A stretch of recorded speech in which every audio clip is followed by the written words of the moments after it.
Ayun guys, naiwan na namin si Lilo. Nakita ko siya nakatingin sa amin eh. Ayun. Tapos yung pagsarado dun sa sa pinto, nakahabol ng tingin sa amin. Kaya nakakaano rin. Nakakadurog din ng puso ba. pero ano naman kami, tiwala naman kami dun sa mag-aalaga kay Lilo. Kasi unang-una, kilala na rin naman ni Darwin yun. 2 years na rin daw siyang nagpapaalaga doon sa pag-asawa. Tapos pangalawa, meron kasing apps dito, yung tinatawag na Rover. So ano siya, mga pet sitter siya. Doon mo makikita yung mga nag-aalaga rito na malapit din sa amin. At the same time, doon mo rin makikita yung presyo, ganun. Tapos yung mga reviews, yung rating ng isang pet sitter, doon mo makikita lahat.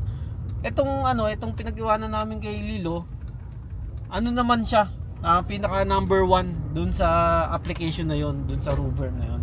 So number 1 siya sa mga pet sitter dito na malapit sa amin. Kaya hindi naman din kami ganun ka alala, kasi alam namin na maalagaan naman siya si Tsaka Lilo. kasama naman si Saka, Casio. kasama naman niya si Casio. So kakaano lang, yung pagtingin ni Lilo, hinabol pa tayo ng tingin nung pagpasok sa pinto. Tapos di ba karga na siya ni Julie. Oh. Tapos hinalikan ko.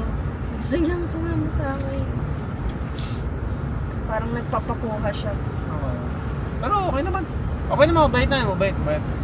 So yun, eto, ano na tayo? On the way na tayo sa sa Abbotsford Airport. Yan, so doon tayo manggagaling.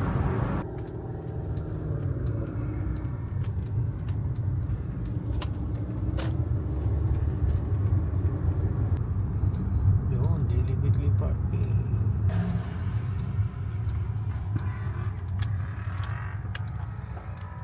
Okay. Ano natin kung paano to.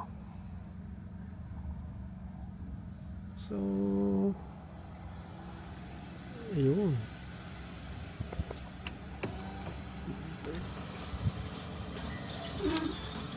Okay. Tama ba? Ayan.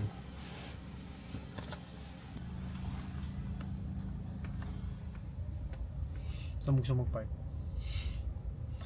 First time naming mag-ano rito, magpa-park.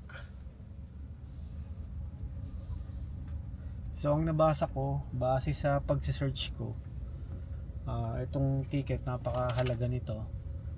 Kasi ito yung magiging exit mo para makalabas ka rito. So sa sa huli na ang bayad nito.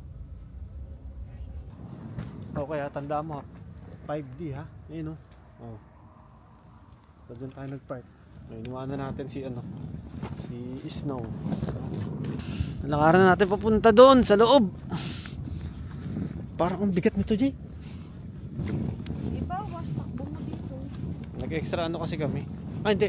Dahil kumuha kami ng ng baggage, no? Tapos dalawang personal bag. Yun. Medyo mabigat tong isa naming dala na pang-check-in namin. So tignan natin kung kami ay masisita. So pag nasita kami, balik na lang na. Magbawas na lang. Cellphone mo.